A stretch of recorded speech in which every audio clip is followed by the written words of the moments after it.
Ну и ребята меня тоже встретили прям сразу, и чай. Я такой, кружка чая. Ты имеешь в виду здесь сослуживцы? А? Сослуживцы ты имеешь в виду? Да, ё-моё. Ну вот пацаны ж, ё-моё. Молодые ж мы все. Сослуживцы. Чаю налили, там кашу сладкую. Вообще целая кружка чая. Еще и с сахаром.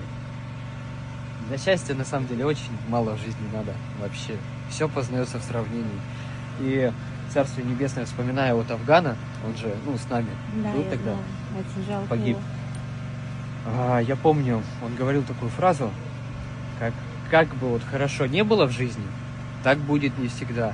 Но в то же время, как бы плохо не было и ужасно, так тоже будет не всегда. И я за все это время нахождения в подвале, когда, порой бывает так, что дух покидает, когда что-то еще случается очень трагичное, я прокручивал его слова, говорю, что так будет не всегда. Вот все варианты развития событий, в любом случае, как бы оно ни повернулось, так будет не всегда. И даже когда я думал, что все плохо, я умудрился кружку чая свою перевернуть там в подвале. Это когда еще там был, а их всего 2 было. И это не кружка, а меньше 0,5 бутылки обрезанная рюмка пластиковая, короче. И таких всего было 2 суточные. С утра, чтобы как-то разговаривать, и вечером, чтобы с ума не сойти и уснуть.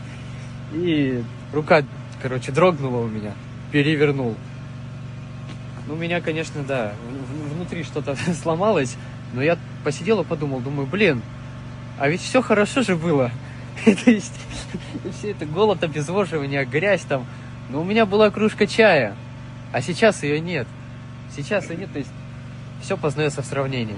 Пацаны, конечно же, отлили мне со своих, то есть, вот. Я попил. И на следующий день я уже, у меня сегодня 2 кружки чая положенные, я выпил, так что все не так уж и плохо, не как вчера было. Молодец, я тебя обниму. Видите, ребят, какие у нас ребята молодые, но духовитые, вообще пережили столько. И все равно улыбаются. И такие слова говорят: для счастья многого не надо. Все в жизни познается в сравнении.